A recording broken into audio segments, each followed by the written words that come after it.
हे guys, जय Mahakal. Welcome to my channel Madhya Pradesh Aarambh. हम इस सीरीज में मध्य प्रदेश पीएससी का सारा सिलेबस सॉल्व कर रहे हैं, जिसमें हम अलग अलग इंस्टीट्यूट और अलग अलग बुक से इस सिलेबस को कंप्लीट करेंगे।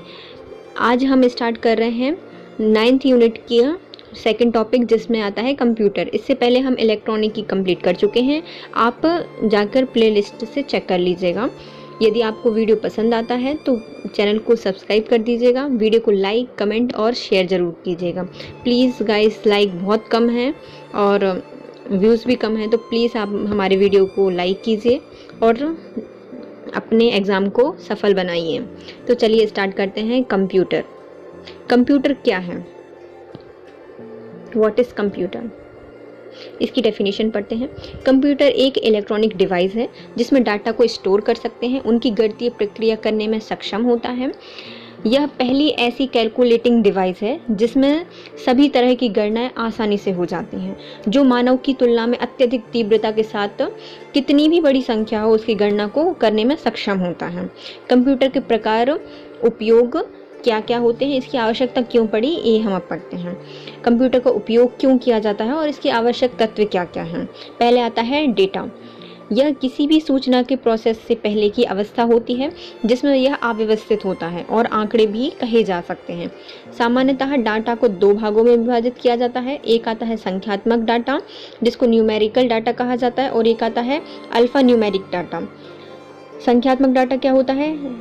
जैसे कि नाम से समझा जा सकता है, इस तरह के डाटा को 0 से 9 तक के अंकों का प्रयोग करके बनाया जाता है। जैसे अंकगणितीय संख्या, रोल नंबर, मोबाइल नंबर, ये न्यूमेरिकल डाटा में आते हैं। चिन्हात्मक या फिर अल्फा न्यूमेरिकल डाटा में क्या होता है? इसमें विशेष चिन्ह को, अक्षरों को और अंकों का प्रयोग किया जाता है। इसमें पासवर्ड, पता, ईमेल या फिर आईडी आ सकते हैं। तो देखिए, अब डेटा होता क्या है। जैसे कि हमारे कुछ डॉक्यूमेंट्स हैं या फिर कुछ नोट्स हैं, यदि आपके पास वो हार्ड कॉपी में है तो वो क्या हुआ? डाटा हुआ। अब अव्यवस्थित होते हैं क्योंकि जब आप हैंड रिटन नोट्स बनाते हो, कई बुक्स को प्रेफर करते हो, कई वेबसाइट से देखते हो, एक स्टैटिक डाटा लेते हो, एक जो करंट में चल रहा है वो लेते हो, तो वो क्या होता है? एक अव्यवस्थित डाटा होता है, तो उसको डाटा कहा जाता है। तो अपन संख्या में भी लिखते हैं और चिन्ह में भी लिखते हैं, विशेष चिन्ह में भी लिखते हैं। तो इसलिए दो प्रकार का होता है। एक संख्यात्मक, संख्याओं में आप बांट दो या फिर रोल नंबर लिख दो, मोबाइल नंबर लिख दो, या फिर कोई भी 1 2 3 ऐसी कोई संख्या लिख सकते हो। चिन्हात्मक डाटा में क्या होता है? किसी भी प्रकार के यदि आप चिन्ह लगा रहे हो, जैसे पासवर्ड में होता है कंपलसरी कि आपको एक विशेष चिन्ह लेना पड़ता है, ईमेल एड्रेस में भी एक @ का चिन्ह होता है, आईडी में भी होता है कुछ ना कुछ। तो ये आप आते हैं न्यूमेरिकल्स में, अल्फा न्यूमेरिकल्स में। अब आते हैं, ये पहला डेटा था। अब आता है हार्डवेयर। हार्डवेयर कंप्यूटर का वह भाग होता है जिसको हम छू सकते हैं। जिसको भी हमने छू लिया वो क्या होता है? हार्डवेयर हो सकता है, और जिसको हम देख सकते हैं। यह विभिन्न, मतलब सभी यांत्रिक और जो विद्युत इलेक्ट्रॉनिक भाग होते हैं कंप्यूटर को, उसको डाटा कहा जाता है। जो यांत्रिक जितने भी इंस्ट्रूमेंट हैं कंप्यूटर के, उनको क्या कहा जाता है? हार्डवेयर कहा जाता है। इसमें कीबोर्ड आ जाता है, मॉनिटर आ जाता है, मदरबोर्ड आता है, सीपीयू आता है, कीबोर्ड, प्रिंटर, स्कैनर, ये सब हार्डवेयर में आते हैं जिनको आप टच कर सकते हो। फिर आता है सॉफ्टवेयर। ये मॉनिटर की जो स्क्रीन पर दिखता है, लेकिन दिख सकते हैं लेकिन हम इसको छू नहीं सकते। यह निश्चित कार्यों को संपन्न करने के लिए निर्देशों के अनुसार डिज़ाइन किया जाता है। अलग अलग इसके गाइडेंस दी होती हैं जिससे कि ये संपन्न करता है अपने कार्य। ये भी दो प्रकार के होते हैं, एक सिस्टम सॉफ्टवेयर होता है और एक एप्लीकेशन सॉफ्टवेयर होता है। देखो, हार्डवेयर क्या हो गया? जो बाहर की मशीनें हैं जिनको हम टच कर सकते हैं, लेकिन वो कैसे प्रोसेस कर रही हैं, कैसे काम कर रही हैं, तो ये उनके लिए एक अनुदेश, मतलब इंस्ट्रक्शन दिए गए होंगे ना कि वो कैसे काम करना है उसके लिए। तो वो क्या होता है? सॉफ्टवेयर होता है। ये भी दो प्रकार के होते हैं, एक होता है सिस्टम सॉफ्टवेयर, एक होता है एप्लीकेशन सॉफ्टवेयर। इसको हम ऐसे समझ सकते हैं, जब आपने मोबाइल लिया होगा नॉर्मल, तो इसमें कुछ ऐप होते हैं जो कंप्यूटर में बाय डिफ़ॉल्ट होते हैं, तो उनको क्या कहा जाता है? सिस्टम सॉफ्टवेयर कहा जाता है। जैसे कि हमारे कंप्यूटर में जब हम नया कंप्यूटर खरीदते हैं तो उसमें कुछ होते हैं, जैसे माई कंप्यूटर, क्रोम, ये जो अदर सॉफ्टवेयर होते हैं वो उसमें बाय डिफ़ॉल्ट ही सेव होते हैं, तो उनको क्या कहा जाता है, सिस्टम सॉफ्टवेयर, जिससे कि सिस्टम काम करता है। और एक होता है एप्लीकेशन सॉफ्टवेयर, जो कि हमारी ज़रूरतों के लिए बनाए होते हैं, या फिर जो हमें ज़रूरत होती है हम उसके अकॉर्डिंग उसको डाउनलोड कर लेते हैं और फिर उस पर वर्क करते हैं, इसलिए इनको एप्लीकेशन सॉफ्टवेयर कहा जाता है। जैसे कि हमारी कोई मोबाइल है, मोबाइल में यूट्यूब बाय डिफ़ॉल्ट होता है, लेकिन यदि हमें यूट्यूब का कुछ और चाहिए है, जैसे हमें टिकटॉक डाउनलोड करना है या फिर इंस्टाग्राम करना है, फेसबुक करना है, तो ये बाय डिफ़ॉल्ट मोबाइल में नहीं होते, मतलब ये सिस्टम सॉफ्टवेयर नहीं है, ये एप्लीकेशन सॉफ्टवेयर है, इसलिए हमें इनको डाउनलोड करना पड़ता है। अब आते हैं सिस्टम सॉफ्टवेयर। ये सॉफ्टवेयर वे होते हैं जो कंप्यूटर को चलाने में अति आवश्यक होते हैं, इनके बिना कंप्यूटर नहीं चल सकता। इन्हें कंप्यूटर में पहले से ही इंस्टॉल किया जाता है, तभी कंप्यूटर किसी भी तरह का कार्य करने में सक्षम होता है। उदाहरण के लिए आते हैं ऑपरेटिंग सिस्टम। अब आते हैं एप्लीकेशन सॉफ्टवेयर। ये वे सॉफ्टवेयर होते हैं जो सॉफ्टवेयर को उपयोग ये किसी निश्चित कार्य को करने के लिए बनाए जाते हैं, तो ये एप्लीकेशन सॉफ्टवेयर होते हैं। इसमें MS ऑफिस, फोटोशॉप, ये सब MS एक्सेल वगैरह इसके अंदर आते हैं। अब आती है सूचना या इंफॉर्मेशन। जब इनपुट किए गए रॉ डाटा को संगठित या व्यवस्थित करके संचालित किया जाता है, तो वह डाटा सूचना का रूप ले लेता है। देखो, अभी हमारे जो रफ में नोट्स बने थे वो क्या थे, डाटा थे, लेकिन हमने उनको सिस्टमेटिक अच्छे से टाइप करके कंप्यूटर में डाल दिया, तो क्या हो गया, इन्फॉर्मेशन हो गई एक। तो उसको क्या कहा जाता है, इन्फॉर्मेशन। ये व्यवस्थित होती है और संगठित होकर दिखाई जाती है।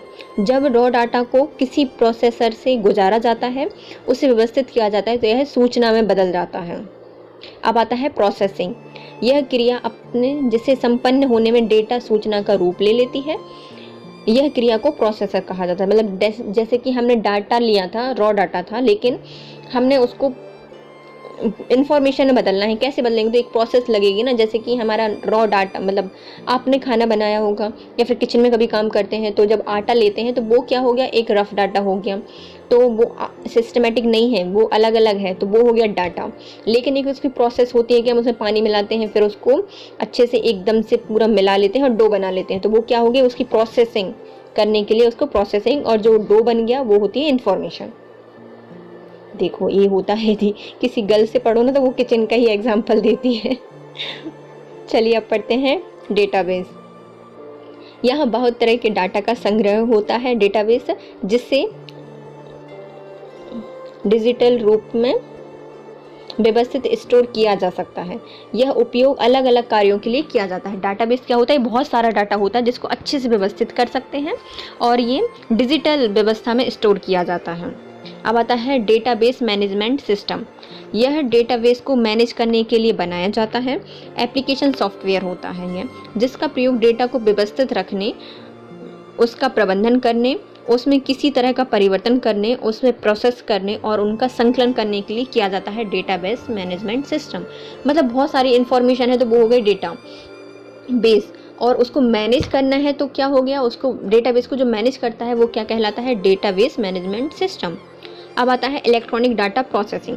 जब किसी डाटा का विश्लेषण इलेक्ट्रॉनिक तकनीक से किया जाता है, किसी भी डाटा है उसका विश्लेषण करना है हमें या फिर उसको प्रोसेस करना है, तो वो यदि इलेक्ट्रॉनिक तरीके से किया जाता है तो उसको इलेक्ट्रॉनिक डेटा प्रोसेसिंग कहा जाता है। अब आती है इंस्ट्रक्शन या अनुदेश। जब जैसे कि हम जानते हैं कि कोई भी कंप्यूटर एक डिवाइस होती है, वो खुद काम नहीं कर सकती। हम मोबाइल रख दें तो वो अपने आप नहीं चल सकता, या फिर किसी का फ़ोन आ रहा हो तो वो अपने आप फ़ोन अटेंड नहीं हो सकता ना, उसको एक इंस्ट्रक्शन देनी पड़ती है, हमें उसको समझाना पड़ेगा कि, मतलब समझाना नहीं पड़ता है, इंस्ट्रक्शन देनी पड़ती है, क्योंकि वो उसको कार्य करने की समझ नहीं होती, वो सक्षम भी नहीं होता इतना। जब तक कि उसे कोई निर्देश नहीं दिया जाता तो वो काम नहीं करता। कंप्यूटर को किसी भी तरह का कार्य करने के लिए दिए जाने वाली कमांड को अनुदेश या इंस्ट्रक्शन कहा जाता है। अब आते हैं प्रोग्राम। कंप्यूटर को किसी पर्टिकुलर कार्य कराने के लिए एक अनुदेश का समूह को प्रोग्राम कहते हैं। देखो, एक इंस्ट्रक्शन हमने दे दी तो वो क्या हो गया, जैसे हमने कमांड दे दी कि चलो मोबाइल ऑफ हो जाओ, हमने मोबाइल को ऑफ कर दिया तो वो मोबाइल ऑफ हो गया, तो ये इंस्ट्रक्शन है। लेकिन यदि हम इसकी बहुत सारी इन्फॉर्मेशन को रख लें और एक पर्टिकुलर काम कराएं तो बहुत सारी कमांडों का एक समूह क्या कहलाता है, प्रोग्राम कहलाता है। अब आते हैं कंप्यूटर के इतिहास। अब एक आपको पता चल गया ना कि कंप्यूटर में क्या क्या ज़रूरी होते हैं, क्या क्या उपयोग होते हैं। पहला होता है डेटा, जो कि रॉ मटेरियल होता है। फिर ये दो प्रकार का होता है, संख्या में ले सकते हो या चिन्हात्मक रूप में ले सकते हो। फिर आता है क्या, हार्डवेयर जो कि हम टच कर सकते थे, जितनी भी चीज़ें हम टच कर सकते हैं वो हार्डवेयर। सॉफ्टवेयर जिनको हम सिर्फ देख सकते हैं, ये भी दो प्रकार के होते हैं, एक सिस्टम सॉफ्टवेयर, एक एप्लीकेशन सॉफ्टवेयर। सिस्टम सॉफ्टवेयर इसके बिना काम नहीं करेगा।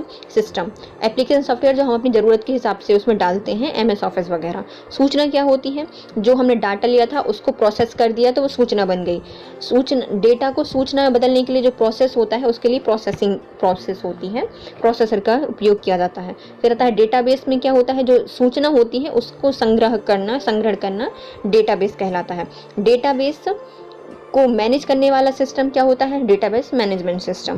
फिर होते हैं एक डाटा प्रोसेसिंग होती है, जिस भी डाटा को यदि हमें प्रोसेसिंग करना है और इलेक्ट्रॉनिक की सहायता से करते हैं तो उसको इलेक्ट्रॉनिक डाटा प्रोसेसिंग कहा जाता है। अनुदेश इंस्ट्रक्शन, कोई काम कराना है तो हमने कोई कमांड दी तो वो इंस्ट्रक्शन हो गई, एक इंस्ट्रक्शन। यदि इंस्ट्रक्शन का बहुत सारा ग्रुप है तो उसको क्या कहा जाता है, प्रोग्राम कहा जाता है। अब आता है कंप्यूटर का इतिहास। कंप्यूटर का इतिहास, अब सबसे पहले आती है इसकी प्रस्तावना, परिचय के कंप्यूटर है क्या, क्यों बनाया गया है, सब कुछ। कंप्यूटर का इतिहास बहुत ही प्राचीन है।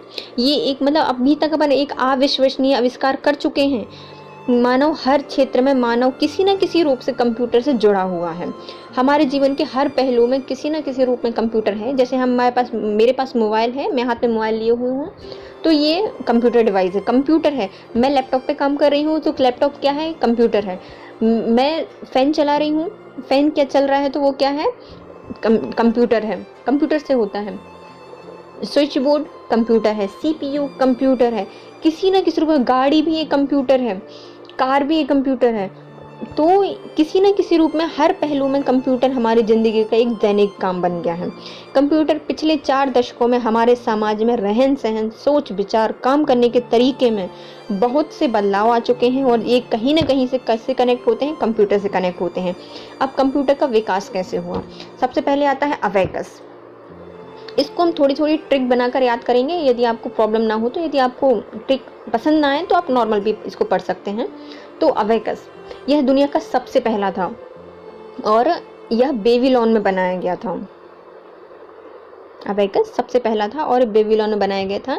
ली काई चेन ने इसको बनाया था। क्या होता है देखिए, जब पानी गिरता है तो यहाँ वहाँ कई जगह पानी इकट्ठा हो जाता है, ज़्यादातर कलेक्ट हो जाता है। तो बहुत सी बकवास चीज़ पता उसमें क्या होती है, मुझे बहुत बुरी लगती है, पानी के बाद उसमें कई जम जाना, बकवास। अबेकस को किसने बनाया था, ली काई चेन ने बनाया था। चेन जैसी ये आविष्कार होता है, देखिए आप, चेन जैसी ही है, तो ली काई चेन ने बनाया था।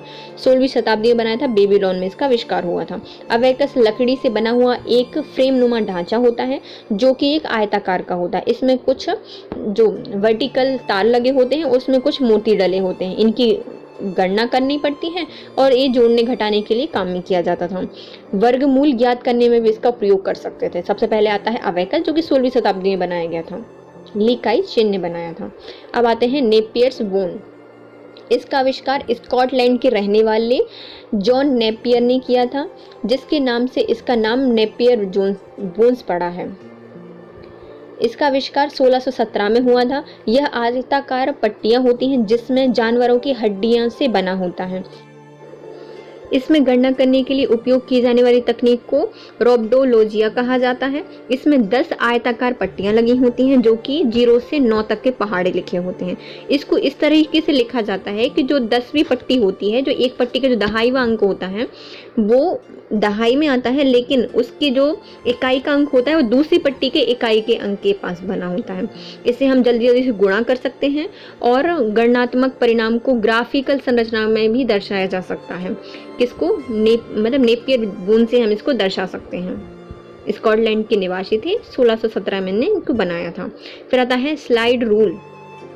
इसका आविष्कार जर्मनी के वैज्ञानिक विवियन ऑटरेट ने किया था। इसका आविष्कार 1620 में हुआ था। स्लाइड कैसी होती है, रोटेट हो जाती है ना, ऑटरेट ऊपर नीचे ऑटरेट, तो विलियम ऑटरेट ने इसका आविष्कार किया था स्लाइड रूल का। इसमें 2 विशेष प्रकार की चिन्हित पट्टियां होती हैं जिन्हें बराबर में रखकर आगे पीछे सरकाकर लघुकरण की क्रिया संपन्न होती है।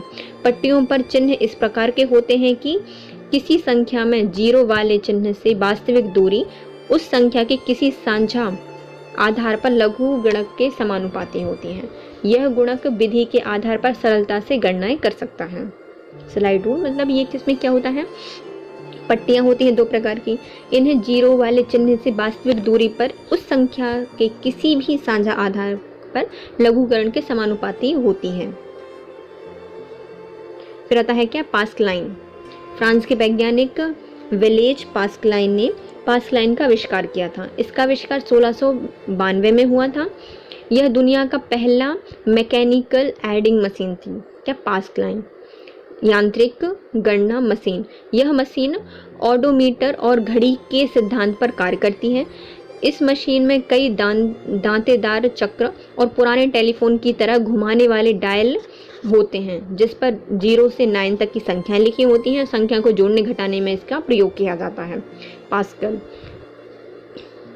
इसको विलेज पास्कल ने बनाया था और ये क्या है, मैकेनिकल एडिंग मशीन है सबसे पहले, और ओडोमीटर और घड़ी के सिद्धांत पर कार्य करती है। अब आता है क्या, लेबनीज का यांत्रिक कैलकुलेटर।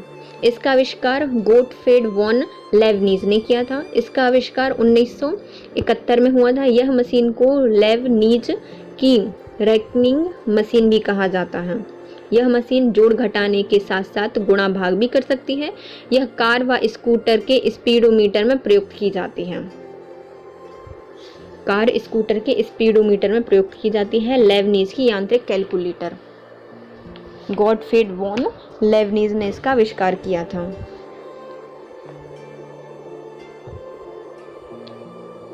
जैकार्ड्स लूम। इसका आविष्कार जोसेफ मैरी जैकार्ड ने किया था। जैकार्ड ने किया था। सब जितने भी यंत्र मिलेंगे कैलकुलेटर, उनके जो आविष्कार करता है उन्हीं के नाम के सिमिलर होते हैं और उन्हीं के नाम पे रखे जाते हैं, तो इनको याद करने में कोई प्रॉब्लम नहीं होगी। बस देख लीजिएगा ये क्यों की जाती है। जैसे कि ये है लेबनीज, तो स्कूटर या स्पीडोमीटर में इसको प्रयुक्त किया जाता है, और ये रैकिंग मशीन भी कहा जाता है लेबनीज की। जैकार्ड लूम, इनको जोसेफ मैरी जैकार्ड ने इसका आविष्कार किया था। 1801 में किया था। यह एक ऐसी स्टिचिंग मशीन होती है जो बुनाई करने की काम आती है। बुनाई की मशीन डालने के लिए छेद किए जा सकते थे। इसमें काट का प्रयोग किया जाता था। यह दुनिया का पहला मैकेनिकल लूम था। इसका प्रयोग कपड़ों को बुनने के लिए किया जाता था। जैकार्ड, कुछ इसकी सिंपल ट्रिक है जैकार्ड लूम, इसलिए इसका नाम लूम भी है ना। जैकार्ड लूम ये पहले इलेक्ट्रॉनिक लूम थी। डिफरेंस इंजन, इसका आविष्कार चार्ल्स बेबेज ने किया था और 1822 में। इस मशीन में सॉफ्ट एवं गियर होते थे। यह मशीन भाप से चलती थी। इसमें सॉफ्ट और गियर लगे होते थे और ये किससे चलती थी, भाप से चलती थी। डिफरेंस इंजन, यह इस मशीन की मदद से विभिन्न बीजगणित फलनों का मान दशमलव के 20 स्थान तक शुद्धतापूर्वक ज्ञात कर सकते थे। इसका प्रयोग बीमा, डाक एवं रेल उत्पादन में किया गया था। किसने बनाया था डिफरेंस इंजन? चार्ल्स बेबेज ने बनाया था। सॉफ्ट एवं उससे भाप से चलता था। बीजगणित के सारे फलनों की हम वो ज्ञात कर सकते थे। बीमा, डाक और रेल उत्पादन में इसका प्रयोग किया जाता था। अब आता है एनालिटिकल इंजन। इसका आविष्कार भी चार्ल्स बेबेज ने किया है और 1833 में किया है। यह आधुनिक कंप्यूटर का प्रारूप माना जाता है। यह एक मैकेनिकल मशीन थी। यह 5 भाग होते थे इसके। इनपुट इकाई, स्टोर, मिल, कंट्रोल और आउटपुट। इनपुट, स्टोर, मिल, कंट्रोल और आउटपुट। इस प्रकार की सभी तरह की गणितीय गणना को करने में सक्षम था। ये क्या नाम है इसका? Analytical engine. किसने बनाया था? चार्ल्स बेबेज ने बनाया था, इसलिए इनको कंप्यूटर का पिता कहा जाता है। ट्यूबुलेटिंग मशीन, इस मशीन का आविष्कार हरमन हेलोरिथ ने किया था। इसका आविष्कार 1880 में हुआ था। यह संख्या पढ़ने के लिए कार्ड का प्रयोग किया जाता था जिसमें बहुत सारे छेद होते थे और एक समय में एक ही कार्ड को पढ़ा जा सकता था। 1924 में इसका नाम इंटरनेशनल बिजनेस मशीन IBM हो गया। 1896 में हेलोरिथ ने ट्यूबुलेटिंग मशीन कंपनी की स्थापना की जो पंच कार्ड यंत्र का उत्पादन करती थी। इसमें क्योंकि छेद होते थे जो कि एक बार में एक कार्ड पढ़ सकता था।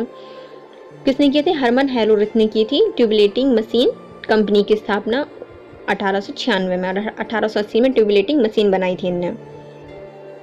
इसका प्रयोग 1890 में जनगणना में किया गया था ट्यूबुलेटिंग मशीन का। क्या था? सेंसर ट्यूबुलेटर।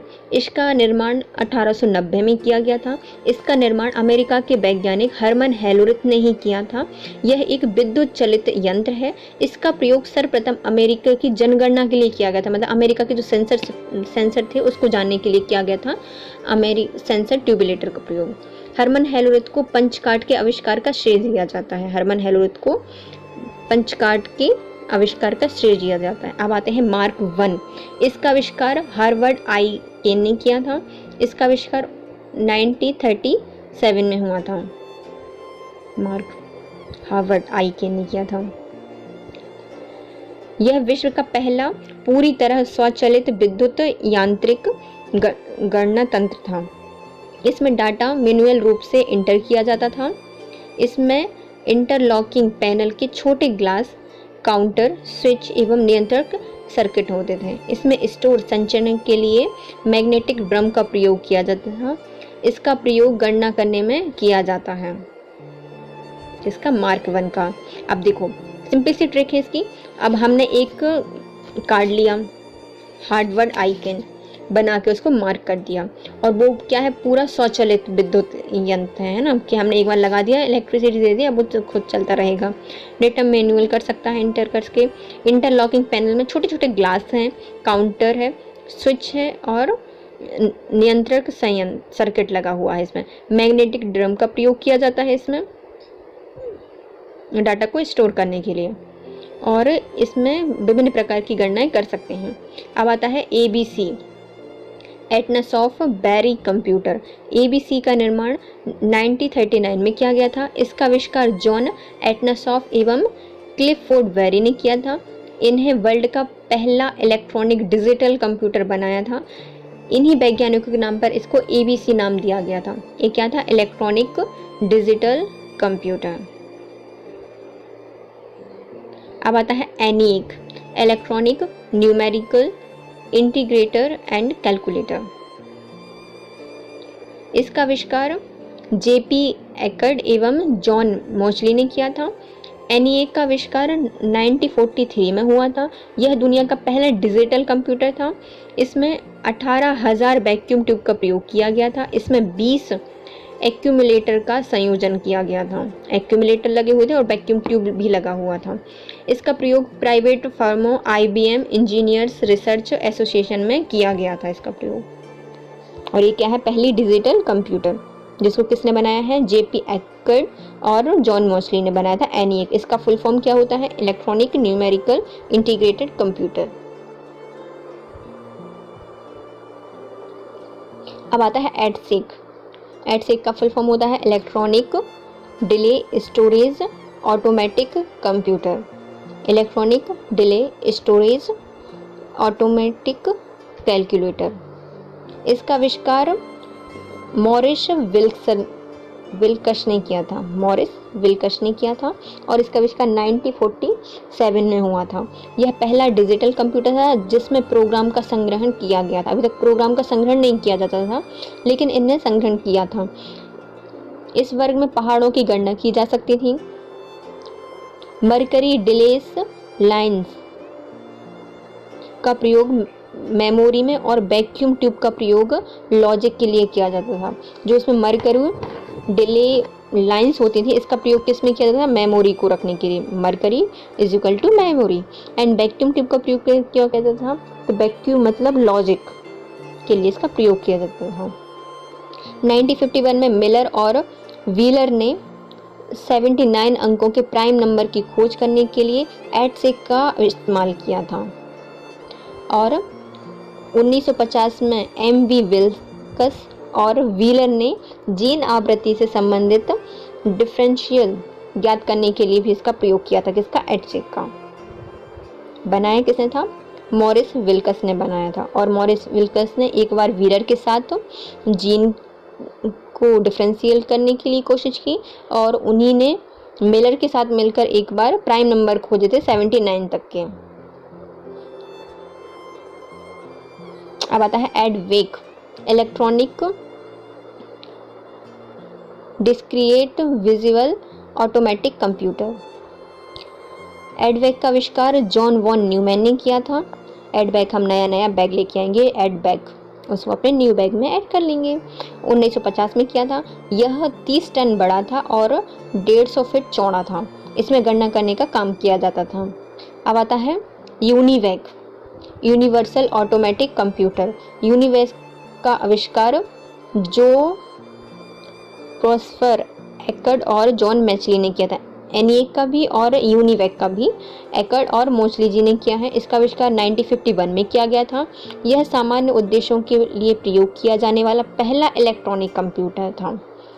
यह इनपुट आउटपुट के लिए मैग्नेटिक टेप का प्रयोग किया गया था। यह सांख्यिकी और शब्दों दोनों प्रकार के डाटा को संचालित कर सकता था। इसका प्रयोग वाणिज्यिक इस्तेमाल में भी किया जाता था यूनिवैग का।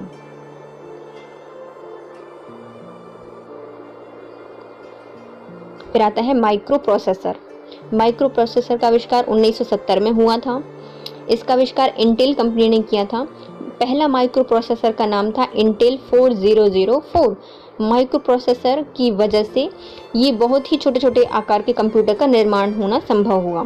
इसके उपयोग से माइक्रो कंप्यूटर का आविष्कार किया गया। वर्तमान में माइक्रो प्रोसेसर के कुछ ब्रांड्स निम्नलिखित हैं। पहले आती है इंटेल, पेंटियम, एडीएम और सेलेरॉन। अब आता है एप्पल। सेकंड, एप्पल का आविष्कार 1977 में किया गया था। यह एप्पल कंपनी के द्वारा निर्मित है। एप्पल के संस्थापक का नाम स्टीव जॉब्स है। यह दुनिया का पहला व्यावसायिक माइक्रो कंप्यूटर या बिजनेस माइक्रो कंप्यूटर बनाता है। अब आते हैं कंप्यूटर की पीढ़ियाँ। अभी तक हम 18 प्रकार के कंप्यूटर पढ़ चुके हैं। एक बार उसको फिर से देख लेते हैं। पहले अपन ने पढ़ा था अवेकस, बहुत बकवास सा और इसमें चेन लगी हुई थी, लीकाई चेन, और जो कि बेबीलोन ने बनाया था। फिर नेपियर बोन्स, जो कि नेपियर बोन्स ने बनाया था। हड्डियों का बना हुआ एक फ्रेम होता था, 1 से 10 में 10 आयताकार होते थे और मल्टीप्लिकेशन में इसका प्रयोग किया जाता था और ग्राफ में भी समझा सकता था। स्लाइड रूल, ये आउटरेट ऊपर नीचे होता रहता था, इसका आविष्कार किया गया था। फिर आते हैं क्या, पास्कलाइन। ये विलेज पास्कलाइन ने इसको किया था। ये पहली मैकेनिकल एडिंग मशीन थी और ऑडोमीटर और घड़ी के सिद्धांत पर कार्य करती थी। फिर आता है लेबनीज का यांत्रिक कैलकुलेटर। ये गोटफ्रेड वॉन लेबनीज ने बनाया था। यह एक रेकनिंग मशीन थी। जोड़ घटाने के लिए स्कूटर और स्पीडोमीटर के लिए इसका उपयोग किया जाता था। जैकार्ड लूम, इससे सबसे पहले जो बुनाई की मशीन होती है ना, उसका उपयोग किया गया था। जोसेफ मैरी जैकार्ड ने इसको बनाया था। पहली मैकेनिकल लूम था। डिफरेंस इंजन भाप से चलता था, चार्ल्स बेबेज ने बनाया था। और बीमा, डाकघर और रेल उत्पादन में इसका प्रयोग किया गया था। बीण गणित के फलन को निकाल सकता था। फिर एनालिटिकल इंजन चार्ल्स बेबेज ने बनाया था। आधुनिक कंप्यूटर का प्रारूप माना जाता है। इसमें इनपुट, स्टोर, मेल और कंट्रोल और आउटपुट इकाई 5 इकाइयाँ होती थी। सभी प्रकार की गणनाएं कर सकता था। टेबलेटिंग, ये हरमन हेलोरिथ ने बनाया था और इसमें कुछ कार्ड लगे होते थे, छेद को पढ़ने के लिए सहायक होता था। इंटरनेशनल बिजनेस मशीन 1924 में कर दिया गया और 1896 में टेबुलेटिंग मशीन कंपनी का स्थापना किसने की थी? हरमन हेलोरिथ ने की थी और सबसे पहले इसका प्रयोग जनगणना में किया गया था। सेंसर टेबुलेटर, इसका प्रयोग अमेरिका की जो जनगणना हुई थी 1890 में, उसके लिए प्रयोग किया गया था। यह विद्युत चलित यंत्र था। मार्क, यह हार्वर्ड आइकेन ने बनाया था 1937 में। पहला स्वचालित विद्युत यांत्रिक यंत्र होता था। डेटा को मैन्युअल रूप से इंटर कर सकते थे। इसमें छोटे छोटे ग्लास, काउंटर, स्विच और नियंत्रक सर्किट होते थे। इसमें मैग्नेटिक ड्रम होती थी जो कि डाटा को स्टोर कर सकती थी और गणनाएं कर सकती थी। एबीसी एटनस ऑफ बैरी कंप्यूटर के नाम से जाना जाता है इनको। इलेक्ट्रॉनिक डिजिटल कंप्यूटर था ये पहला इलेक्ट्रॉनिक डिजिटल कंप्यूटर। फिर आता है एनिएक, ये दुनिया का पहला डिजिटल कंप्यूटर था जो कि एकर्ड और जॉन मैचली ने बनाया था और एक्यूमुलेटर का संयोजन किया जा सकता था 20 तक का। फिर आता है एडसेक, इसको बनाया था, इसका फुल फॉर्म होता है electronic delay storage automatic calculator. इसको मॉरिस विल्कस ने बनाया था। डिजिटल कंप्यूटर है, इसमें प्रोग्राम का संग्रह किया जाता है और इसमें पहाड़ों की गणना कर सकते हैं। वैक्यूम ट्यूब का प्रयोग किया जाता था इसमें जो कि लॉजिक के लिए करते थे, और मेमोरी डिले लाइंस का उपयोग किया जाता था मेमोरी के लिए। मिलर और व्हीलर ने 1979 तक के प्राइम नंबर की खोज कर ली थी इससे, एडसेक से, और विल्सन के साथ इनने जीन के जो डिफरेंशियल होते हैं उनको ज्ञात किया था। फिर आता है एडबैक, इसको जॉन वॉन ल्यूमैन ने बनाया था, और यह 20 टन का बड़ा था और 150 फीट चौड़ा था और गणना कर सकता था किसी के भी।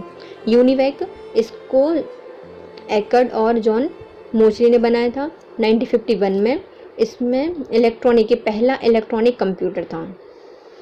आउटपुट इनपुट के लिए मैग्नेटिक टिप का प्रयोग करते थे और सांकेतिक और शाब्दिक दोनों प्रयोग से कर सकते थे। अब आता है माइक्रो प्रोसेसर। इसका आविष्कार 1970 में हुआ था। इंटेल कंपनी ने किया था सबसे पहला माइक्रो प्रोसेसर इंटेल 4004, और इसके कारण ही कंप्यूटर का आकार छोटा होने लगा और माइक्रो कंप्यूटर का विकास हुआ।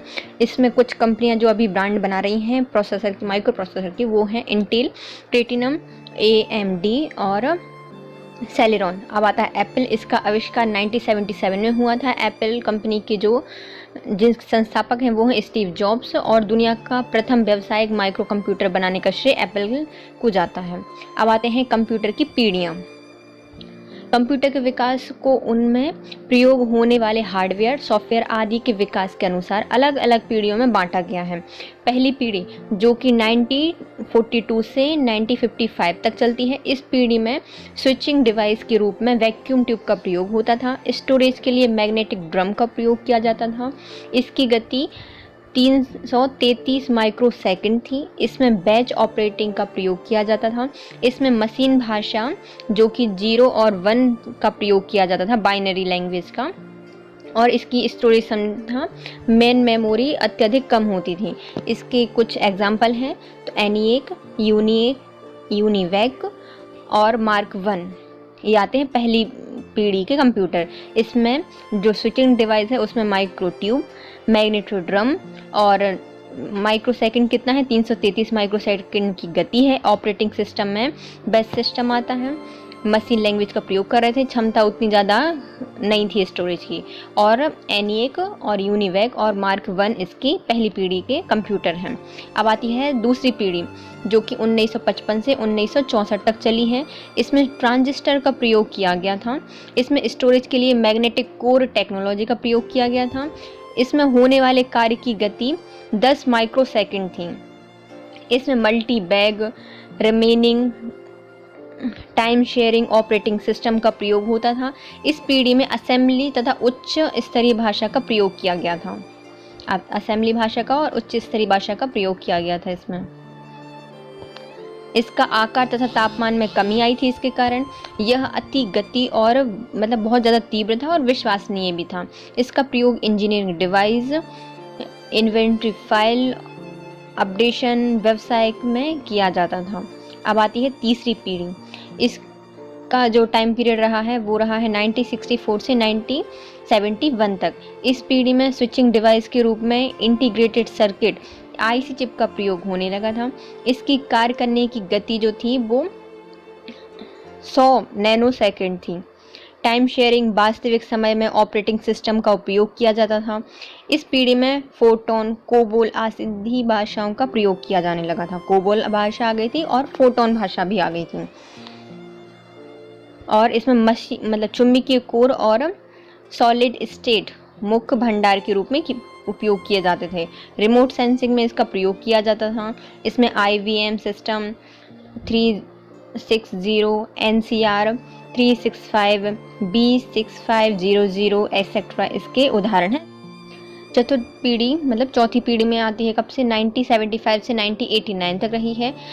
इस पीढ़ी में बड़े पैमाने पर इंटीग्रेटेड सर्किट और माइक्रो प्रोसेसर का प्रयोग किया जाने लगा था। इसमें स्टोरेज डिवाइस के रूप में सेमीकंडक्टर मेमोरी का प्रयोग किया जाता था। वेंचर डिस्क का प्रयोग किया जाता था। इसकी गति जो थी वो 300 नैनो थी। इसमें टाइम शेयरिंग ऑपरेटिंग सिस्टम का प्रयोग किया जाता था। इस पीढ़ी में फोटोन 77, पास्कल, ADA, कोबोल 74 आदि भाषाओं का प्रयोग किया गया था। इस पीढ़ी में मिनी कंप्यूटर का उपयोग में वृद्धि हुई थी। इसका प्रयोग इलेक्ट्रॉनिक फंड ट्रांसफर, व्यावसायिक उत्पादन एवं व्यक्तिगत उपयोगों के रूप में किया जाता था। इसके कुछ एग्जाम्पल हैं PC 11, ये क्या है, एप्यू सेकंड, मतलब एप्पल का जो सेकंड आया था, इंटेल 4004 और चिप भी 4 जनरेशन में विकसित हुई थी। अब आती है 5वीं जनरेशन, जो कि 1989 से वर्तमान में चल रही है 5वीं पीढ़ी। इसमें सबसे बड़े पैमाने पर इंटीग्रेटेड सर्किट का प्रयोग किया गया था। इसमें स्टोरेज डिवाइस के रूप में ऑप्टिकल डिस्क का प्रयोग किया जाता था। इस पीढ़ी में knowledge information processing operator system का प्रयोग किया जाता था। Knowledge information processing operating system का प्रयोग किया जाता था 5वीं पीढ़ी में। इस पीढ़ी में आर्टिफिशियल इंटेलिजेंस का आविष्कार हो गया था। इस पीढ़ी के कंप्यूटर का उपयोग information management, natural language processing, switch, character image recognization में भी उपयोग किया जाता था। अब अगली पीढ़ी जो कि 6th पीढ़ी होगी, उसमें क्या था, कंप्यूटर की अगली पीढ़ी में नैनो टेक्नोलॉजी का विकास हो जाएगा। वो भी बहुत ज़्यादा वाला है ना, बहुत ज़्यादा उपयोग हो जाएगा, तीव्र गति से चलने लगेंगे। इसकी वजह से कुछ नए कंप्यूटर्स का भी निर्माण हो जाएगा। अगली पीढ़ी में कंप्यूटर क्या क्या होंगे, जो कि पहले मतलब अगली पीढ़ी में जो होंगे नैनो कंप्यूटर होंगे। नैनो ट्यूब्स के उपयोग से काफ़ी छोटे और विशाल क्षमता वाले कंप्यूटर का विकास हो जाएगा। मतलब बहुत छोटे होंगे लेकिन उनकी जो कैपेसिटी होगी वो बहुत ज़्यादा होगी।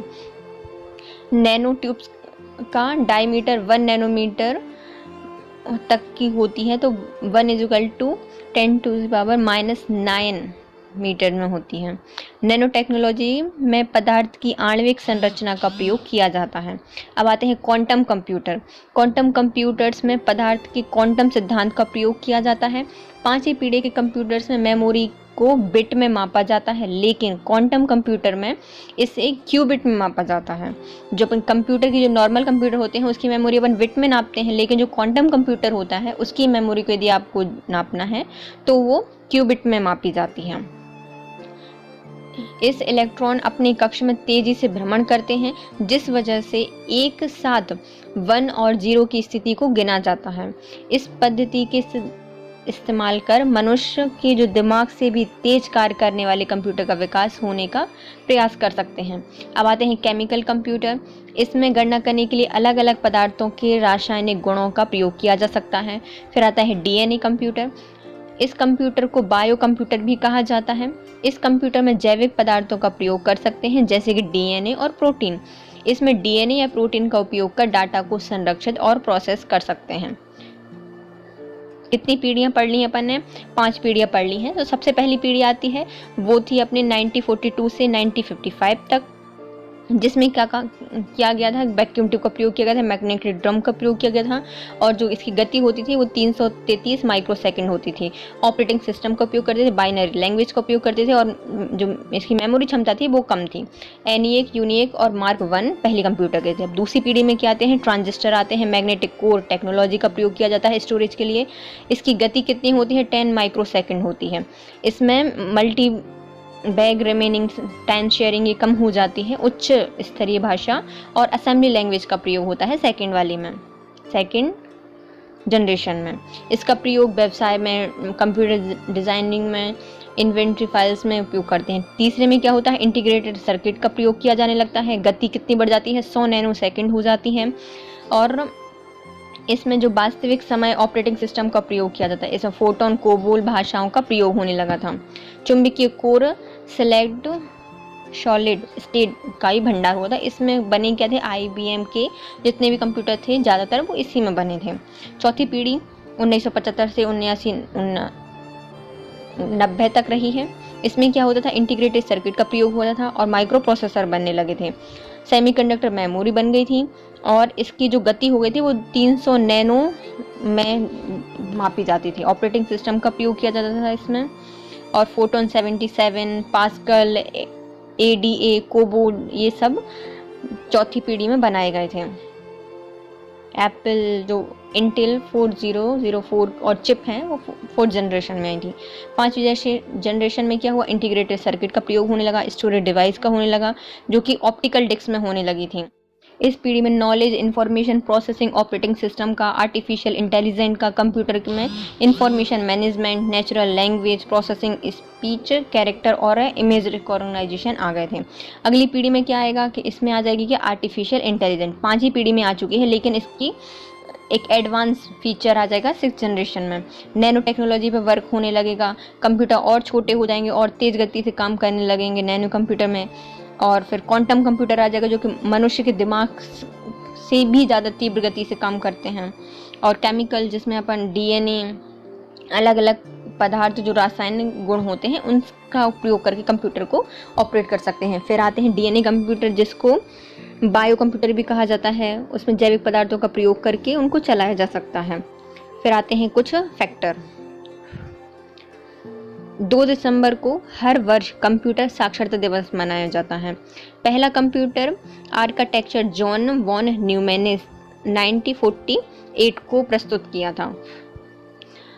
चार्ल्स बेबेज को कंप्यूटर का जनक कहा जाता है, लेकिन आधुनिक कंप्यूटर का जनक एलन ट्यूरिंग को कहा जाता है।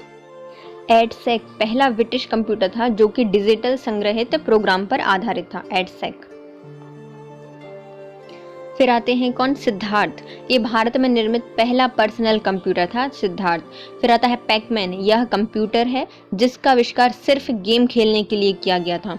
भारत में कंप्यूटर का प्रयोग सर्वप्रथम 16 अगस्त 1986 को बेंगलोर के प्रधान डाकघर में किया गया था, लेकिन भारत का पहला पूर्ण रूप से कंप्यूटरीकृत डाकघर नई दिल्ली में बनाया गया था। पहला कंप्यूटर कहाँ लगाया गया था? बेंगलोर में डाकघर में लगाया गया था, लेकिन पूरा कंप्यूटरीकृत डाकघर जो लगाया गया है वो कहाँ पे था? न्यू दिल्ली में। और जो बेंगलोर में सबसे पहले कंप्यूटर लगाया गया था वो 16 अगस्त 1986 को लगाया गया था। डॉक्टर वॉन न्यूमैन ने ही डाटा तथा अनुदेशों को बाइनरी प्रणाली में सर्वप्रथम संग्रह करने की प्रणाली का विकसित किया था। जो वॉन न्यूमैन है उनने ही बाइनरी सिस्टम को संग्रहित करने की प्रणाली बनाई थी।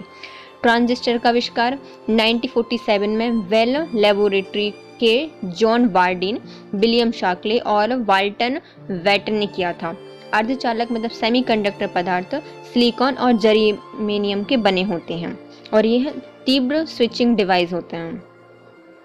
आईसी का आविष्कार 1958 में जैक किल्वी तथा रॉबर्ट न्यू द्वारा किया गया था।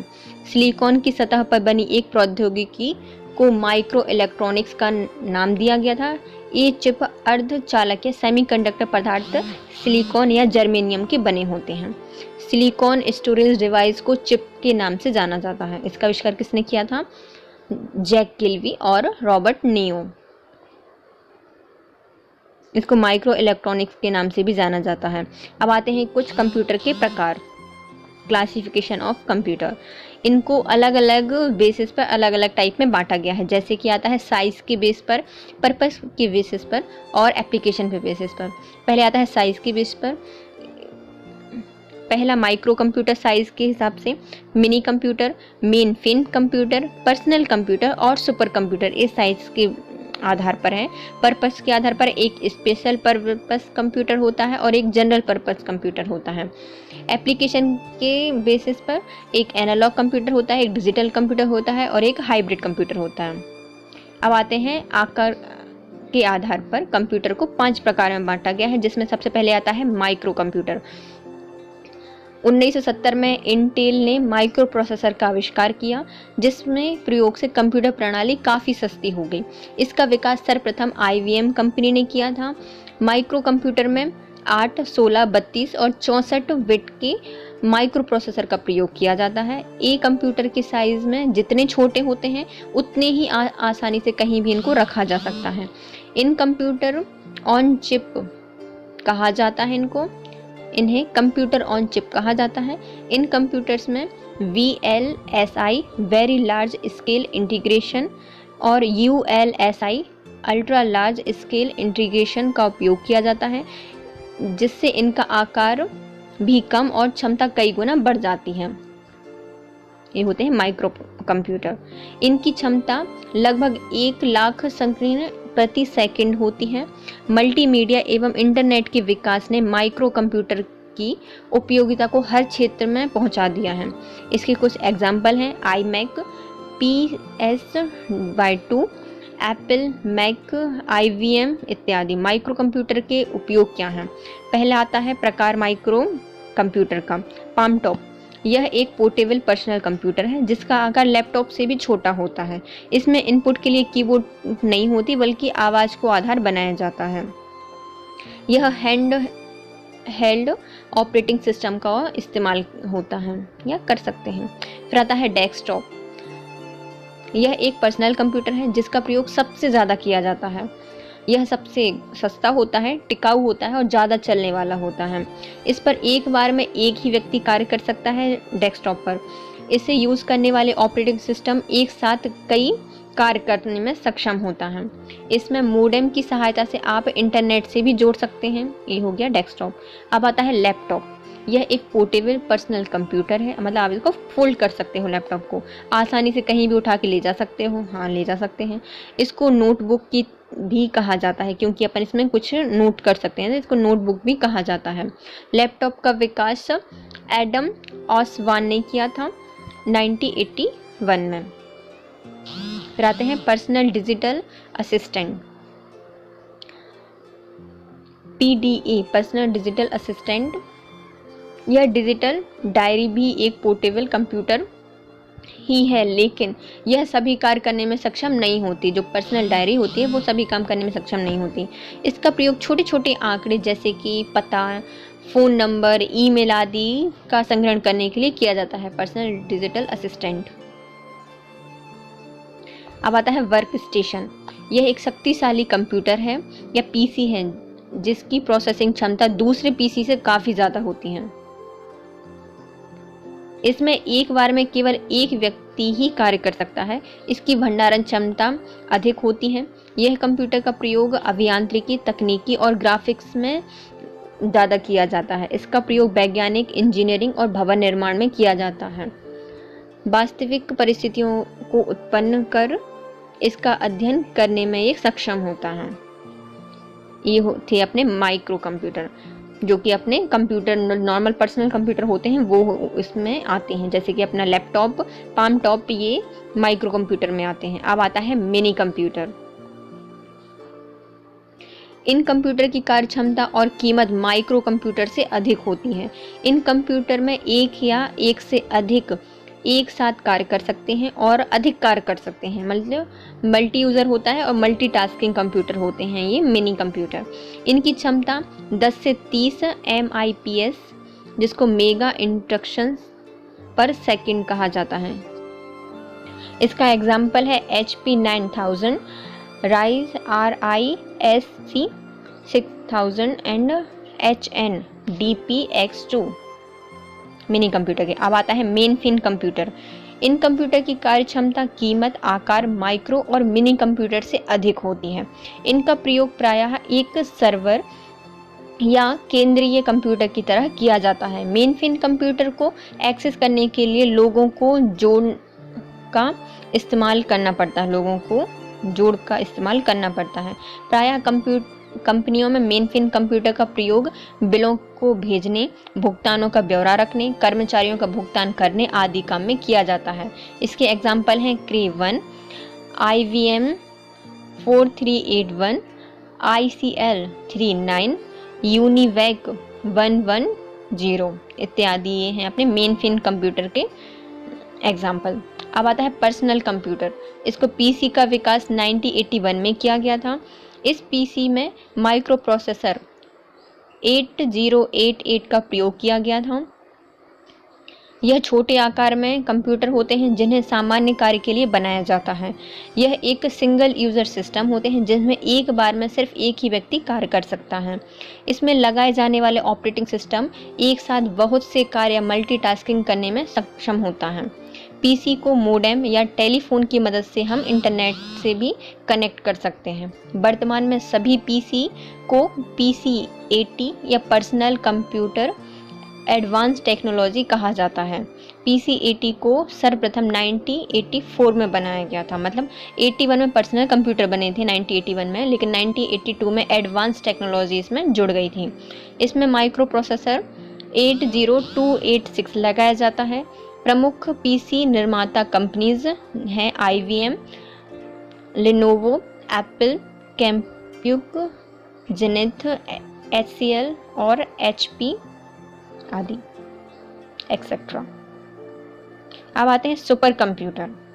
यह कंप्यूटर अब तक के सबसे शक्तिशाली हैं, सबसे महंगे बिकते हैं। इनकी गति संग्रहण क्षमता अत्यधिक होती है। इसमें कई माइक्रो प्रोसेसर समानांतर क्रम में लगे होते हैं। जो प्रोसेसर होते हैं वो किस में लगे हैं? समानांतर क्रम में लगे होते हैं। इस तरह इन्हें मल्टी प्रोसेसिंग और समानांतर प्रोसेसिंग या पैरेलल प्रोसेसिंग का प्रयोग किया जाता है। समानांतर प्रोसेसिंग में किसी कार्य को अलग अलग टुकड़े में तोड़कर उसे अलग अलग प्रोसेसर द्वारा संपन्न कराया जाता है। इसमें बहुत से व्यक्ति एक साथ कार्य करने में सक्षम होते हैं, इसलिए इन्हें मल्टी यूजर भी कहा जाता है। विश्व का पहला सुपर कंप्यूटर क्रे 1S था, जिसे क्रे रिसर्च कंपनी द्वारा बनाया गया था 1976 में। इसकी गति 1 खरब गणना प्रति सेकंड होती है, जिसको 100 गीगा फ्लॉप कहा जाता है। परम का विकास या विकसित रूप परम 10,000 है। इस तरह से सुपर कंप्यूटर विश्व के कुछ 5 देशों के पास हैं, जो कि हैं अमेरिका, चीन, जापान, इजराइल और भारत। अनुपम सीरीज के सुपर कंप्यूटर का विकास वार्क VARC Bhabha atomic research centre Mumbai द्वारा बनाया गया था। फिर आता है पेस सीरीज के सुपर कंप्यूटर का विकास DRDO defence research and development organisation Hyderabad द्वारा किया गया था। भारत में सुपर कंप्यूटर। भारत में प्रथम सुपर कंप्यूटर का नाम सिद्धार्थ है। भारत में परम सीरीज के सुपर कंप्यूटर का निर्माण 1998 में किया गया था। इसका निर्माण CDEC centre of development and advance computing Pune द्वारा किया गया था। परम कंप्यूटर सीरीज का आविष्कार 1998 में। पहला सुपर कंप्यूटर के जनक भारत में माने जाते हैं विजय भास्कर। इन जो सुपर कंप्यूटर होती हैं उनकी गणना 100 गीगा फ्लॉप यानी करीब 1 खरब गणना प्रति सेकंड होती है।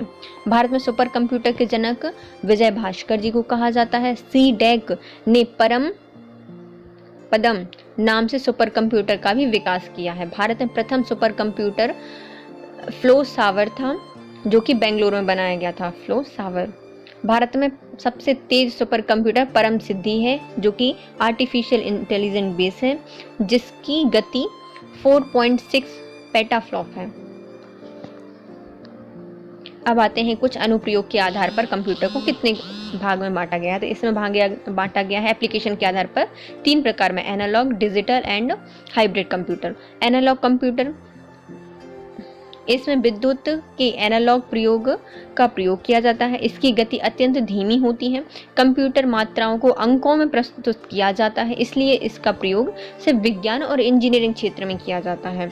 भौतिकी मात्रा जैसे दाब मतलब प्रेशर, तापमान, लंबाई इत्यादि को मापकर उनके परिणामों को अंकों में प्रस्तुत करने में इसका प्रयोग किया जाता है। एग्जाम्पल हैं स्पीडोमीटर और माइलोमीटर। ये है एनालॉग कंप्यूटर। अब आते हैं डिजिटल कंप्यूटर। यह कंप्यूटर इलेक्ट्रॉनिक संकेतों पर चलते हैं। इनकी गणना के लिए द्विआधारी अंक पद्धति, जिसको बाइनरी सिस्टम कहा जाता है, उसका प्रयोग किया जाता है। इसकी गति बहुत ज़्यादा तीव्र होती है। आंकड़ों की गणना करने के लिए डिजिटल कंप्यूटरों का प्रयोग किया जाता है। डिजिटल कंप्यूटर का प्रयोग ज़्यादातर व्यवसाय में, घर में, बजट में, एनिमेशन में इत्यादि को विस्तृत रूप में किया जाता है। इसके एग्जाम्पल हैं डेस्कटॉप कंप्यूटर और लैपटॉप। अब आता है हाइब्रिड कंप्यूटर। हाइब्रिड कंप्यूटर उन कंप्यूटर्स को कहा जाता है जिनमें एनालॉग, डिजिटल दोनों ही कंप्यूटर्स के गुण सम्मिलित होते हैं, अर्थात डिजिटल और एनालॉग कंप्यूटर का मिश्रित रूप हाइब्रिड कंप्यूटर कहा जाता है। इसमें गणना, कैलकुलेशन और प्रोसेसिंग के लिए डिजिटल रूप का प्रयोग किया जाता है, जबकि इनपुट और आउटपुट के लिए एनालॉग संकेतों का प्रयोग किया जाता है। देखो, गणना करनी है और प्रोसेसिंग करनी है तो डिजिटल कंप्यूटर ले लो, और यदि आपको इनपुट और आउटपुट बस देना है तो एनालॉग कंप्यूटर ले लो। इस तरह के कंप्यूटर का प्रयोग रक्षा क्षेत्र में, अस्पताल में और विज्ञान के क्षेत्र में किया जाता है। इसके एग्जाम्पल हैं ECG और डायलिसिस। कंप्यूटर। कंप्यूटर को 3 भागों में बांटा गया है, एक डिजिटल कंप्यूटर, एनालॉग कंप्यूटर और हाइब्रिड कंप्यूटर। डिजिटल कंप्यूटर को भी 2 पार्ट में बांटा गया है, जनरल पर्पस कंप्यूटर और special purpose computer. General purpose computer को 4 भागों में बांटा गया है, micro computer, mini computer, mainframe computer और सुपर कंप्यूटर।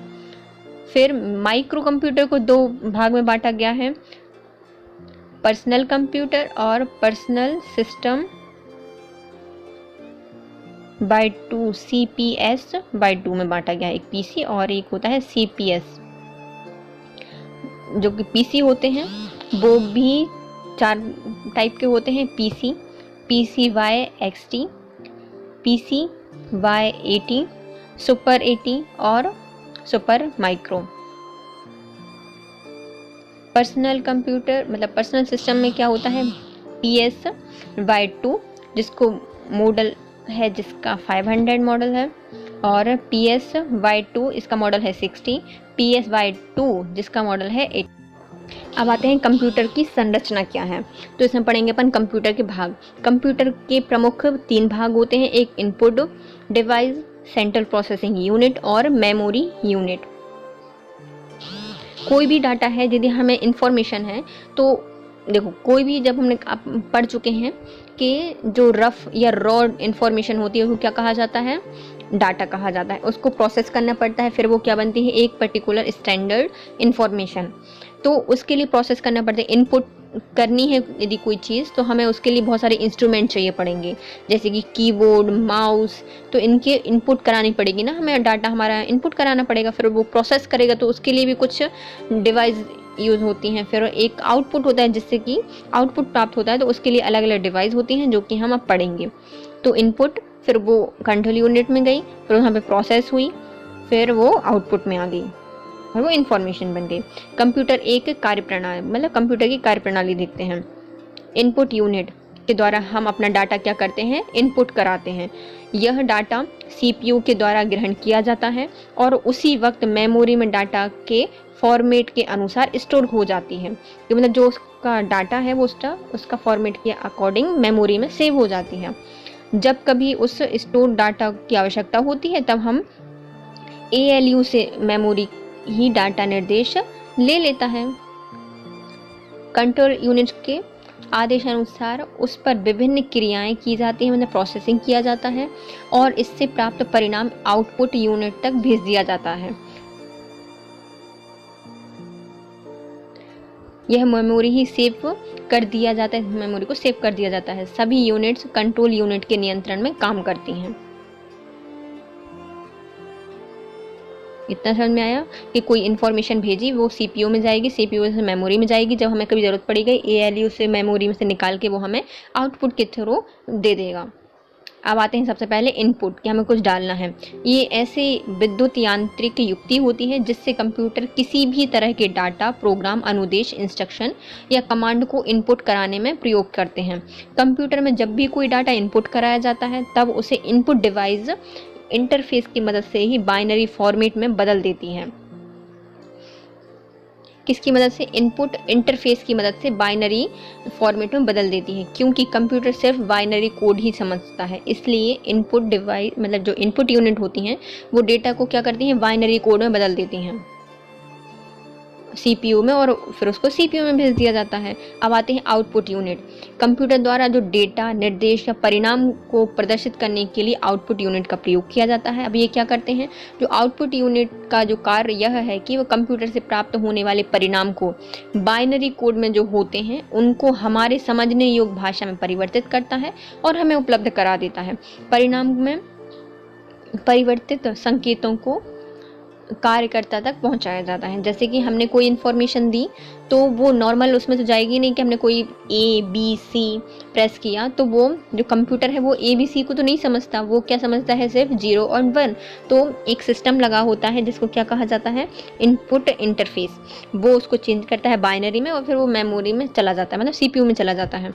फिर CPU में वो प्रोसेस करता है। फिर जब वो उसके बाइनरी सिस्टम में है, फिर वो जब हमें आउटपुट लेके आता है तो आउटपुट में हमें हमारी लैंग्वेज में शो करके देता है कि ABC आपने सेव किया था तो ये फाइल लो। CPU मतलब सेंट्रल प्रोसेसिंग यूनिट। CPU ही प्रोसेसिंग यूनिट या कंप्यूटर का वह भाग होता है जिसमें अर्थमेटिकल और लॉजिकल ऑपरेशंस निर्दिष्ट किए जाते हैं या इंस्ट्रक्शन डिकोड और एग्जीक्यूट किए जाते हैं। इंस्ट्रक्शन डिकोड और एग्जीक्यूट किए जाते हैं। CPU को कंप्यूटर का ब्रेन कहा जाता है। कंप्यूटर में CPU को माइक्रो प्रोसेसर भी कहा जाता है। यह कंप्यूटर के बाइनरी या आंतरिक डिवाइसों को कंट्रोल करता है।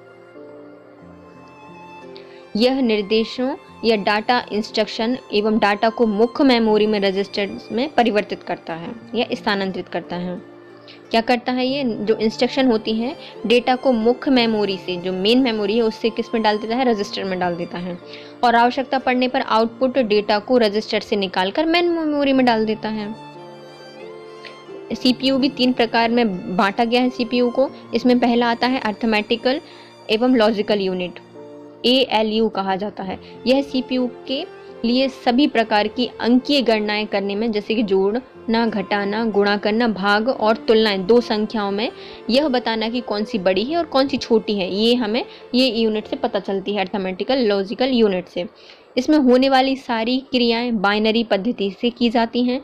यह यूनिट बहुत से ऐसे इलेक्ट्रॉनिक पथों से बनी होती हैं जिसमें एक ओर से कोई भी 2 या अधिक संख्या इनपुट कराने पर वह इसका योग, अंतर, गुणनफल और भाग हमें आउटपुट के रूप में दे देता है। जो आउटपुट हमें प्राप्त होता है उन परिणामों को अस्थायी रूप से स्टोर करने या रखने के लिए इसमें कई प्रकार की बिट्स होती हैं जिन्हें रजिस्टर कहा जाता है। रजिस्टर बहुत तेज गति करने वाली अस्थायी स्टोरेज युक्ति होती हैं। इसमें कहाँ पे रखते हैं, ये रजिस्टर में रखते हैं और ये क्या होती है, एक अस्थायी स्टोरेज युक्ति होती है। अब आता है कंट्रोल यूनिट। यह भाग कंप्यूटर का सबसे महत्वपूर्ण भाग होता है क्योंकि यह कंप्यूटर के सभी भागों में कार्य करने को कंट्रोल करता है। यह सबसे प्रमुख और पहला कार्य यह है कि हम जिस प्रोग्राम का पालन करना चाहते हैं वह उस मेमोरी से क्रमशः पढ़कर उसका विश्लेषण करता है और उसका पालन कराता है। किसी भी तरह के आदेशों के पालन सुनिश्चित करने के लिए यह कंप्यूटर के दूसरे सभी भागों से उचित निर्देश जारी करता है। यह अर्थमेटिकल लॉजिकल यूनिट के कार्य को नियंत्रित करता है और मुख्य मेमोरी में डाटा लाने और उन्हें तात्कालिक रूप से स्टोर करता है। कौन करता है, कंट्रोल यूनिट, मतलब सबको कंट्रोल करके रखता है, इसलिए इसका ही मुख्य भाग है।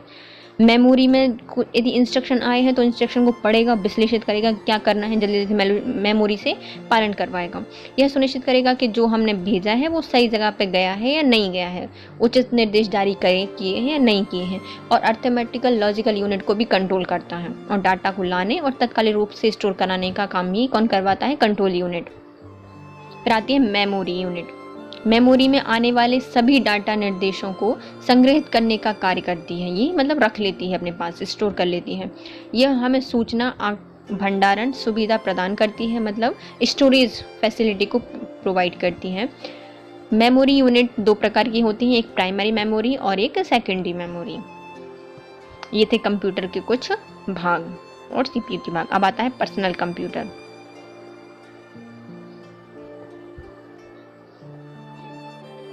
पर्सनल कंप्यूटर का विकास 1970 में माइक्रो प्रोसेसर के विकास ने माइक्रो कंप्यूटर को जन्म दिया। सर्वप्रथम सबसे लोकप्रिय PC एप्पल सेकंड का निर्माण 1977 में हुआ था, जिसे एप्पल कंपनी ने निर्मित किया था। 1981 में IBM इंटरनेशनल बिजनेस मशीन नामक कंपनी ने पर्सनल कंप्यूटर का निर्माण किया, जिसे IBM PC कहा जाता था। IBM PC के निर्माण के बाद बनने वाली PC IBM PC कॉम्पेटिबल कहलाई, अर्थात ये कार्य और क्षमता में IBM PC जैसे ही थे तथा उन पर वे सभी प्रोग्राम चलाए जा सकते थे जो IBM PC पर चलाए जा सकते थे। PC को 3 भागों में बांटा जाता है। PC XT जो कि PC एक्सटेंडेड टेक्नोलॉजी है, PC AT जिसको PC एडवांस टेक्नोलॉजी कहा जाता है, और पेंटिनम जिस PC। अब पर्सनल कंप्यूटर के घटक, PC की आवश्यक घटक क्या क्या हैं? इसमें होती है सिस्टम यूनिट, मॉनिटर और BDU मतलब visual display unit, keyboard, mouse और हार्ड डिस्क। मल्टीमीडिया के उपयोग के लिए कुछ आवश्यक घटक निम्नलिखित हैं। मल्टीमीडिया से यदि आपको कनेक्ट करना है तो क्या क्या आवश्यक घटक होते हैं? उसमें होती है, पहली होती है CD रोम डिवाइस, स्पीकर, माइक और मोडेम। CD रोम, स्पीकर, माइक और मोडेम। और इससे पहले जो अपनी पर्सनल कंप्यूटर थे उसके कुछ घटक क्या क्या थे? System unit, monitor, VDU, keyboard, mouse और हार्ड डिस्क। अब आते हैं PC के कुछ ऐच्छिक घटक क्या क्या हैं। यदि हमें कुछ अपने तरीके से ऐड करने हैं या फिर हमें जो चाहिए है वो, तो उसमें अपन प्रिंटर उसमें कनेक्ट कर सकते हैं, फ्लॉपी डिवाइस को कनेक्ट कर सकते हैं, स्कैनर और जॉयस्टिक। कंप्यूटर को निर्बाध विद्युत आपूर्ति सुनिश्चित कराने वाले घटक कौन कौन से हैं? मतलब कंप्यूटर के चल रहा है, यदि एक अचानक लाइट चली जाती है तो क्या होगा? कंप्यूटर बंद हो जाएगा, और यदि कंप्यूटर अचानक से बंद होता है तो खराब होने के चांसेस बढ़ जाते हैं।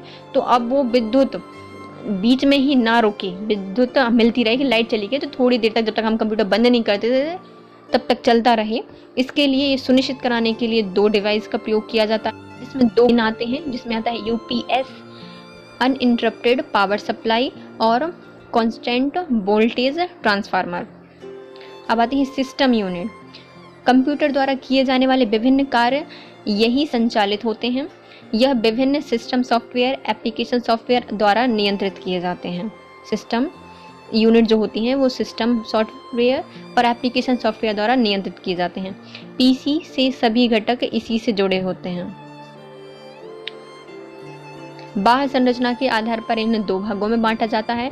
एक होता है डेस्कटॉप टाइप और एक होता है टावर टाइप। डेस्कटॉप टाइप में इसमें सिस्टम यूनिट को चौकोर बॉक्स टेबल पर पड़ा रहता है और मॉनिटर इसके ऊपर रखा होता है।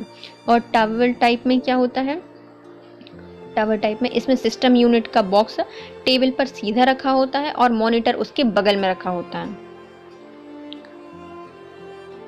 अब आते हैं सिस्टम यूनिट के प्रमुख घटक। देखो, इसमें 2 टाइप के हैं, एक होता है डेस्कटॉप और एक होता है टावर टाइप।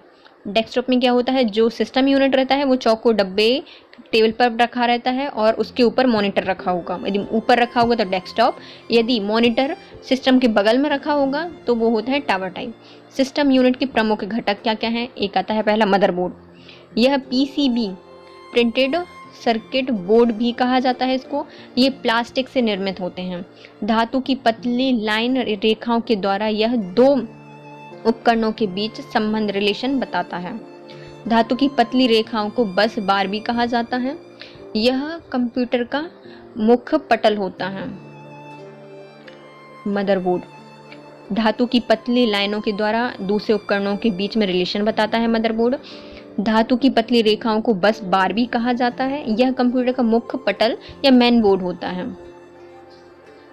अब आता है CPU सेंट्रल प्रोसेसिंग यूनिट। यह कंप्यूटर का ब्रेन भी होता है। इसे माइक्रो प्रोसेसर भी कहा जाता है। यह एक चिप होती है जो कि सिलिकॉन से बनी होती है। यह चिप कंप्यूटर के विभिन्न उपकरणों को नियंत्रण पथ समन्वय कराती है। इसमें कंप्यूटर के सभी कार्यों को नियंत्रित करने का लिए कार्य किया जाता है। अंकगणितीय गणनाओं और लॉजिकल गणनाओं के लिए ALU का उपयोग किया जाता है। जो अर्थमेटिकल कैलकुलेशन होती हैं और लॉजिकल कैलकुलेशन होती हैं उसके लिए किसका प्रयोग किया जाता है? ALU का प्रयोग किया जाता है। कंप्यूटर की मेन मेमोरी, मुख्य मेमोरी भी CPU में ही होती है। आती है पावर सप्लाई यूनिट। इसे घरेलू बिजली से 120 वॉट AC सप्लाई दी जाती है। यह कंप्यूटर के उपयोग के लिए इसे ±5 वोल्टेज और ±12 वोल्ट्स में बदल देता है। क्या करता है ये 5 वोल्ट में या फिर 12 वोल्ट में बदल देता है। कंप्यूटर में इलेक्ट्रॉनिक कंपोनेंट्स को ±5 वोल्ट सप्लाई दी जाती है। इसमें मोटर, फैन आदि को 12 वोल्ट सप्लाई दी जाती है। जो कंप्यूटर है उसके लिए 5 वोल्ट की ज़रूरत पड़ती है और जो मोटर या फिर फैन वगैरह होते हैं इनके लिए 12 वोल्ट की सप्लाई की आवश्यकता होती है। यह कंप्यूटर को वोल्टेज के कम ज़्यादा होने वाली परेशानियों से बचाता है कि यदि एकदम से वोल्टेज कम हो गया है, ज़्यादा हो गया, तो इसकी सप्लाई से कौन बचाता है? Power supply unit. Expansion slot motherboard पर किसी भी एक्सटर्नल डिवाइस को जोड़ने के लिए या कनेक्ट करने के लिए इसमें पोर्ट्स बने होते हैं जिन्हें एक्सपेंशन स्लॉट कहा जाता है। टाइमर यह मदरबोर्ड पर फिट होता है तथा घड़ी की तरह कार्य करता है। यह कंप्यूटर के बंद हो जाने पर भी कार्य करता रहता है, जिससे के लिए इसमें एक बटन बैटरी भी सप्लाई की जाती है, मतलब सप्लाई दी जाती है। इसके लिए बैटरी होती है जिससे वो चलता रहता है। अब आता है क्या? Output adapter card. यह मेमोरी और आउटपुट डिवाइस के बीच समन्वय का कार्य करता है। मेमोरी और आउटपुट की जो डिवाइस होती है उसके बीच में समन्वय कौन स्थापित करता है? Output adapter card. यह बाइनरी डाटा और सूचना को मॉनिटर और प्रिंटर की समझने योग्य बनाता है। जो इन्फॉर्मेशन होती है इसको मॉनिटर और प्रिंटर समझ सके इसके योग्य बनाता है कौन? Output adapter card. Universal serial bus. यह कंप्यूटर तथा उसके किसी भी उपकरण के बीच संचार स्थापित करने के लिए एक डिवाइस होती है। कंप्यूटर और उसके किसी भी उपकरण के बीच संचार स्थापित करने के लिए एक डिवाइस होती है कौन? यूनिवर्सल सीरियल बस। इसके द्वारा सभी इनपुट व आउटपुट उपकरणों को CPU से जोड़ा जा सकता है। USB का विकास भारत के अजय भट्ट ने इंटेल कंपनी के लिए किया था। किसने किया था USB का आविष्कार? अजय भट्ट ने, जो कि इंटेल कंपनी के लिए किया गया था।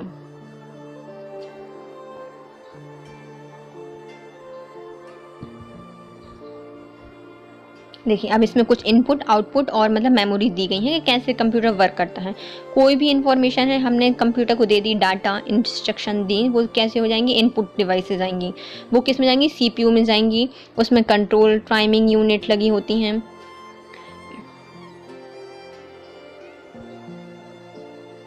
फिर वो अर्थमेटिकल लॉजिकल यूनिट में जाएगी। फिर मेन मेमोरी में जाएगी स्टोर करने के लिए। जब मेन मेमोरी से हमें चाहिए पड़ेगी तो फिर से वो आ जाएगी। स्टोरेज, बैकिंग स्टोरेज, इसमें मतलब जो अब हार्ड डिस्क भी इसमें उपयोग कर सकते हैं अपन, तो ये हार्ड डिस्क में भी अपन उसको निकाल सकते हैं। यदि नहीं तो फिर वो आउटपुट में हमें फिर से ट्रांसफर करके दे देगा। सिस्टम यूनिट का पिछला भाग, सीरियल पोर्ट। इसका उपयोग डेटा को क्रमानुकृत इनपुट कराने के लिए उपकरणों को जोड़ने के लिए किया जाता है। अब सीरियल बस क्या है? मतलब सीरियल पोर्ट है कि जो हमारे इनपुट जो उपकरण करने हैं, जिन भी उपकरण से हमें कोई भी चीज़ इनपुट करानी है कंप्यूटर में, तो वो इससे जोड़ते हैं अपन सीरियल बस से, जिसमें कि माउस जोड़ सकते हैं अपन, है ना। पावर सर्किट, इसका उपयोग मॉनिटर को सिस्टम यूनिट से सप्लाई देने के लिए तथा सिस्टम यूनिट को सप्लाई से जोड़ने के लिए किया जाता है और सप्लाई देने के लिए किया जाता है। अब आता है USB। यह किसी भी डिवाइस जैसे कि प्रिंटर, माउस, पेन ड्राइव आदि को सिस्टम यूनिट से जोड़ने के लिए उपयोग करते हैं कौन? USB, यूनिवर्सल सीरियल बस। कीबोर्ड, यह कीबोर्ड को कंप्यूटर से जोड़ने के लिए उपयोग किया जाता है, कीबोर्ड पोर्ट। फिर आता है पैरेलल पोर्ट। यह डाटा को समानांतर क्रम में स्थानांतरित करने के लिए प्रयोग किया जाता है। इसकी गति सीरियल बस या सीरियल पोर्ट से अधिक होती है। इस पोर्ट से प्रिंटर, पेन ड्राइव आदि को भी जोड़ा जा सकता है सीरियल पोर्ट से। अब आता है मॉनिटर पोर्ट। इसका प्रयोग मॉनिटर को सिस्टम यूनिट से जोड़ने के लिए किया जाता है। नेटवर्क पोर्ट, कंप्यूटर को किसी भी अन्य कंप्यूटर के साथ जोड़ने के लिए इसका प्रयोग किया जाता है। ऑडियो जैक, यह वाह स्पीकर, हेडफोन और माइक को जोड़ने के लिए ऑडियो जैक का प्रयोग किया जाता है। SCSI port, small computer system interface, बाहरी हार्ड डिस्क, DVD स्कैनर को जोड़ने के लिए इसका प्रयोग किया जाता है।